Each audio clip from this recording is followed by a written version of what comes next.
For most of history, humans had no idea what purpose the heart served.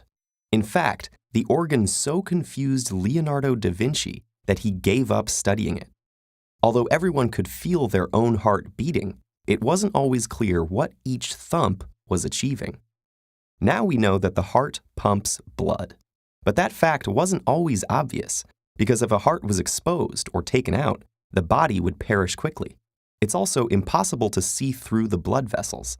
And even if that were possible, the blood itself is opaque, making it difficult to see the heart valves working. Even in the 21st century, only a few people in surgery teams have actually seen a working heart. Internet searches for heart function point to crude models, diagrams, or animations that don't really show how it works. It's as if there has been a centuries-old conspiracy amongst teachers and students to accept that heart function cannot be demonstrated, meaning that the next best thing is simply to cut it open and label the parts. That way, students might not fully grasp the way it works, but can superficially understand it, learning such concepts as, the heart is a four-chambered organ, or potentially misleading statements like, mammals have a dual circulation, one with blood going to the lungs and back, and another to the body and back. In reality, mammals have a figure-8 circulation. Blood goes from one heart pump to the lungs, back to the second heart pump, which sends it to the body, and then back to the first pump. That's an important difference because it marks two completely different morphologies. This confusion makes many students wary of the heart in biology lessons, thinking it signals an intimidating subject full of complicated names and diagrams. Only those who end up studying medicine completely understand how it all actually works. That's when its functions become apparent, as medics get to observe the motion of the heart's valves. So let's imagine you're a medic for a day. What you'll need to get started is a whole, fresh heart, like one from a sheep or pig. Immerse this heart in water, and you'll see that it doesn't pump when squeezed by hand. That's because water doesn't enter the heart cleanly enough for the pumping mechanism to work. We can solve this problem in an extraordinarily simple way. Simply identify the two atria and cut them off, trimming them down to the tops of the ventricles.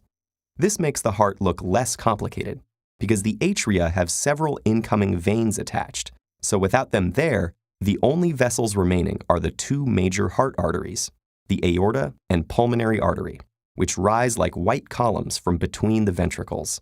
It looks, and really is, very simple. If you run water into the right ventricle from a tap, the left also works, but less spectacularly, you'll see that the ventricular valve tries to close against the incoming stream, and the ventricle inflates with water.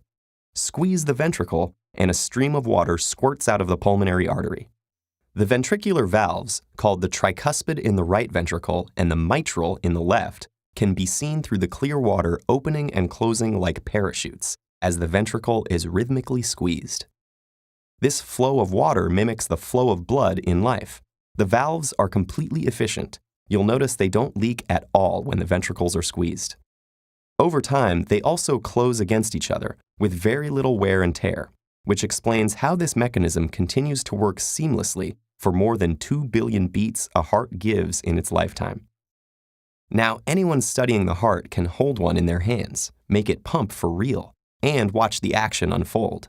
So place your hand above your own and feel its rhythmic beat. Understanding how this dependable inner pump works gives new resonance to the feeling you get when you run a race, drink too much caffeine, or catch the eye of the one you love.